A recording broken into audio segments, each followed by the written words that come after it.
Hi guys, welcome to my channel, welcome back to my channel. I hope आप सब अच्छे होंगे।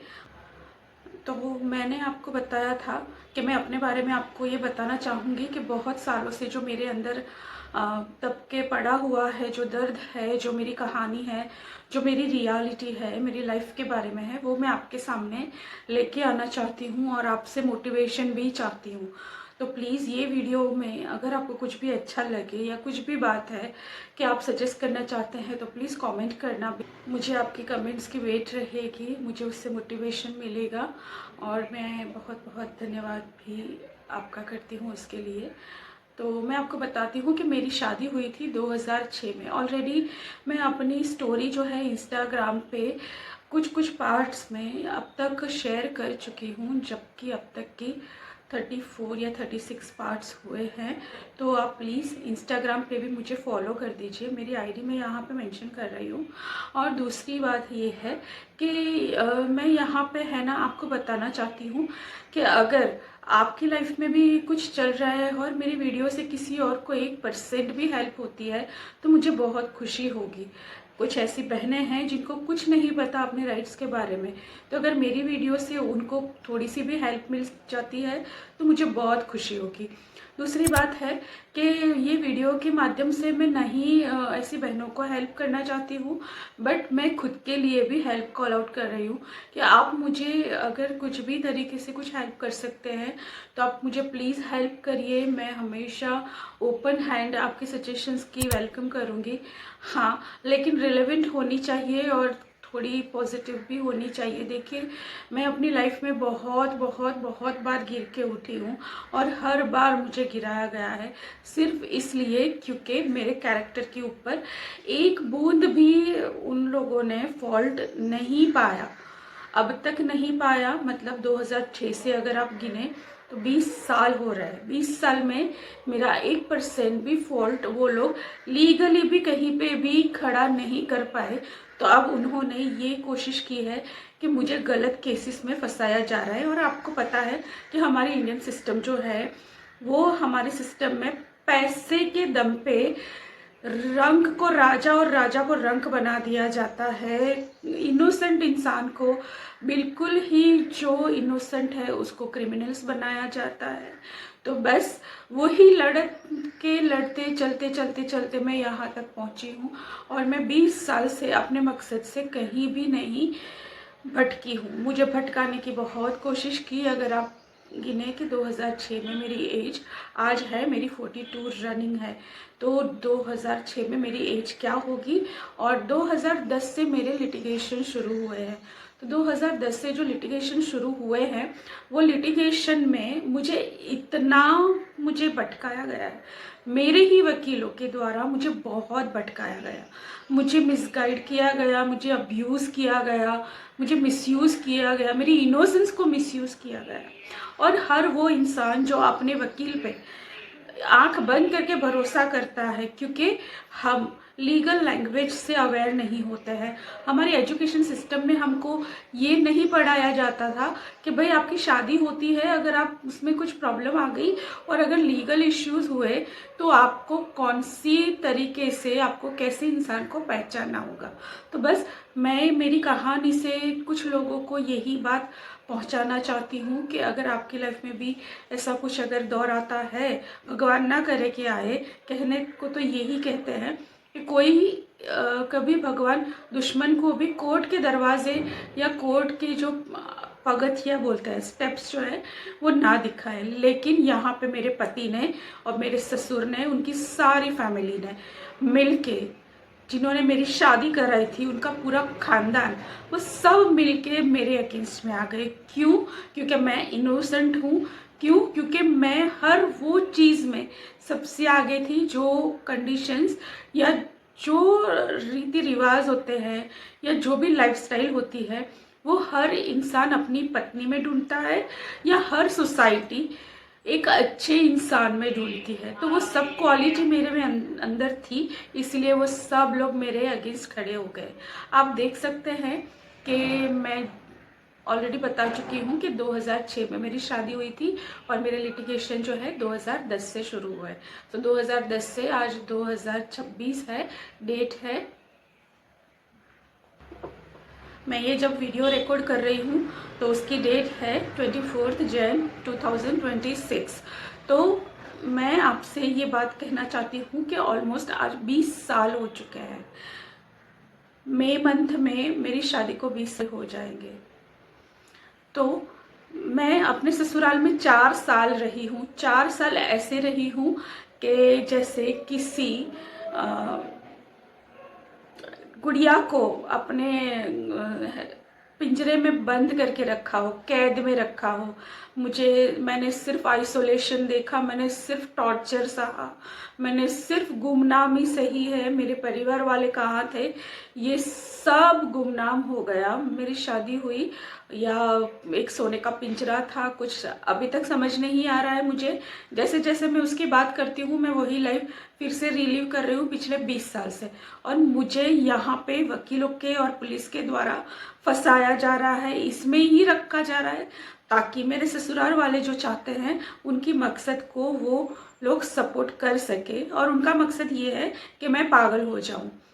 वो मुझे दामिनी बना देना चाहते हैं इन क्लियर वर्ड्स। आप लोगों ने देखा होगा दामिनी मूवी।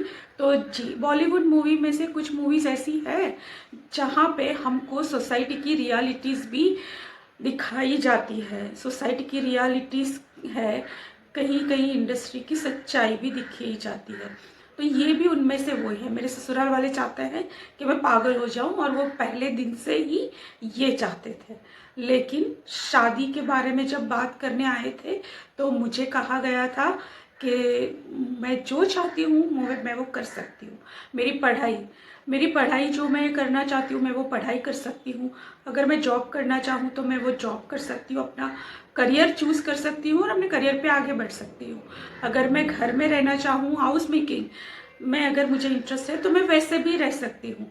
अगर मुझे कोई शौक है जैसे कि डांसिंग का, पेंटिंग का, जो मुझे शौक था, मेरी हॉबी थी, शुरू से ही नेचुरली मेरे अंदर डेवलप था वो टैलेंट, उसको किल कर दिया गया। जबकि मुझे बोला गया था कि आप वो भी कंटिन्यू कर सकते हो, आप उसमें भी चाहो तो करियर बना सकते हो। और मेरी फैमिली में उस वक्त मेरे मम्मी थे, मेरे बड़े दीदी थे। मेरी दीदी की तब डिवोर्स हो चुकी थी। तो घर में माहौल ऐसा था कि पापा की डेथ हुई थी और मेरे दीदी की डिवोर्स हुई थी जस्ट। तो मेरी शादी की तो बात आती ही नहीं थी क्योंकि माहौल इतना गमगीन था, इतना शोक में डूबा हुआ था। और ऊपर से मैंने जो मेरी एजुकेशन थी, वो पापा बीमार थे जब उनकी डेथ हुई। उससे 4 साल 5 साल पापा बीमार रहे थे, सब कुछ उसमें खर्च हो चुका था। तो मैंने 3 या 4 साल तो एजुकेशन ड्रॉप भी लिया था। उसके बाद मैंने एजुकेशन जस्ट कंटिन्यू ही किया था और मैं बीकॉम की सेकेंड ईयर में थी। तो बीकॉम की सेकेंड ईयर अगर मैं इतने साल की ड्रॉप के बाद शुरू कर रही हूँ तो डेफिनेटली आप समझ सकते हो कि मेरी जो है लाइफ की जो प्लानिंग थी वो एजुकेशन की तरफ ज़्यादा थी, ना कि शादी करने की तरफ। तो मुझे ऐसा कहा गया था कि मुझे जहाँ तक पढ़ना है वो लोग मुझे पढ़ाएंगे, हमारे बिना पूछे या हमारी तरफ से कोई भी कंडीशन रखे बगैर। दूसरी बात मैं आपको बता दूं कि मेरी मम्मी जो है पापा की डेथ के बाद बिल्कुल डिप्रेशन में जा चुके थे। उनको नहलाना, उनको खिलाना पिलाना, उनको एक रूटीन में लाना उस वक्त हमारे लिए बहुत चैलेंज था। जो मेरी दीदी जो खुद शौक में थे, खुद अपने लाइफ के डिप्रेशन से जूझ रहे थे लेकिन थोड़े से स्टेबल थे, तो हम दोनों बहनें मिलके हमारी मम्मी को नॉर्मल करने की और नॉर्मल लिविंग में लाने की कोशिश में जुड़े हुए थे। उस वक्त आप समझ सकते हैं कि शादी के बारे में तो कौन ही सोच पाएगा। तो ये है। और हमारी शादी की प्लानिंग के लिए जो बिचौलिए हैं, जो ये प्रपोजल लेके आए थे, उनके हिसाब से जो प्रपोजल था वो भी हमारे घर के पास ऑलमोस्ट 4 किलोमीटर के अंदर ही उनका घर बताया गया था हमको कि सिर्फ वहीं पे उनका घर है। तो अगर आप आना जाना चाहो तो भी आराम से आ जा सकते हो, ऐसा कोई नहीं है। बहुत ही मॉडर्न विचार वाली फैमिली है और उनको कोई प्रॉब्लम नहीं है, सिर्फ आप मुझे हाँ बोलनी है। शादी जब भी करना चाहें वो कर सकते हैं। अगर मैं अपनी पढ़ाई या ग्रेजुएशन कंप्लीट होने के बाद भी अगर करना चाहूँ तो मैं उसके बाद भी कर सकती हूँ। तो ये सब सारी प्रॉमिसेस हमें की गई थी और हमारे पीछे पड़ गए थे। सिर्फ 2 महीने में शादी अरेंज कर दी गई थी। मेरी शादी और मेरी एंगेजमेंट में बीच वाले जो थे, जो मीडिएटर थे, जिन्होंने हमें ये शादी के लिए पर्सन को सजेस्ट किया था, मेरे एक्स हस्बैंड को मेरे लिए चूज़ किया था, उनका कहना ये था कि सिर्फ यही इंसान है जो मेरे लिए बना है और सिर्फ यही इंसान है जिसके लिए मैं बनी हूँ। उतना वो लोग पीछे पड़ गए थे। अब सुबह हम दरवाज़ा खोले तो वो लोग सामने, और रात को जब तक 11 बजे तक, 12 बजे तक, 1 बजे तक वो लोग खुद उठ के घर से बाहर ना जाए तब तक वो हमारे घर में ही रहते थे। पूरा दिन मेरी मम्मी और मेरी बहन, हम लोग उनकी सेवा में लगे रहते थे। मेरी एग्ज़ाम्स है, मेरी पढ़ाई चल रही है, मैं कॉलेज जा रही हूँ, नहीं जा रही हूँ, मेरे पापा की डेथ हुई है, हम वो शौक में हैं, हमें कोई भी स्पेस नहीं मिल रहा था। और क्योंकि हमारे घर में सब लोग इतने स्वीट और इतने अच्छे हैं, इतने वेलकमिंग है कि हम में से किसी ने भी उन लोगों की 1% भी अवगणना नहीं की। और हम उनको वेलकम करना मतलब अतिथि देवो भव का कल्चर है हमारे घर में। तो पूरा दिन हमारे घर में चाय नाश्ता खाना पीना बस यही लगा रहता था। हालांकि हमारी फाइनेंशियल कंडीशन बहुत ख़राब थी, लेकिन मम्मी का कहना था जब हमारे घर में कोई आता है तो अपना पेट काट के भी हमारे घर में मेहमान को कोई भी तकलीफ होनी नहीं चाहिए। ये संस्कार से पले बड़े हम वो करते गए और वो हमारे ऊपर ही कंट्रोल कर गए। अब उस वक्त हमको लीगली क्या एक्शन लेनी है वो हमें पता ही नहीं था, क्योंकि हमारे घर में ऐसे कभी इश्यू खड़े हुए ही नहीं है। इतना प्यारा हमारा फैमिली था जिसको डिस्टॉर्ट कर दिया और इतना बड़ा हमारे साथ स्कैंडल किया है, जो मैं आपके साथ शेयर करना चाहती हूँ। ऑन अपॉन इट मैं आपके साथ अब ये भी बात शेयर करना चाहती हूँ कि 2010 से मेरी लिटिगेशन शुरू हुई। मतलब जो केस होते हैं, केस कबाड़ा बोलते हैं, वो सब शुरू किया, वो भी मेरे ससुराल वालों ने, मेरे पति ने। और मेरी पति की इच्छा से उसने मुझे पुश कर करके ये शुरू करवाया, जबकि मुझे इसके बारे में कुछ नहीं पता था। और उसकी एक ही कंडीशन थी, अगर तुम ये करोगी तो ही मैं तुमसे बात करूंगा, अगर तुमको मुझसे कुछ भी बात करनी है तो तुमको यहाँ जाना पड़ेगा पुलिस स्टेशन, और तुमको ये करना पड़ेगा, मतलब कोर्ट की नोटिस या केसेस। तो अगर ऐसा वियर्ड इंसान है लाइफ में और लाइफ बर्बाद कर देता है, तो बस मेरी स्टोरी है, मैं आपके साथ ये शेयर करना चाहती हूँ, आपसे कुछ सीखना भी चाहती हूँ। और मुझे बहुत खुशी होगी अगर किसी को भी मेरी लाइफ की स्टोरी कहीं पे भी 1% भी मदद करती है तो मुझे बहुत खुशी होगी। प्लीज़ संभाल के रहिए, अपना ख्याल रखिए, और मिलते हैं नेक्स्ट वीडियो में। तब तक के लिए मेरे इस वीडियो को ढेर सारा प्यार और सपोर्ट कीजिए, शेयर कीजिए और कमेंट कीजिए अपने व्यूज़, अपने ओपिनियन। मुझे इंतज़ार रहेगा आपकी कमेंट का। तब तक के लिए बाय।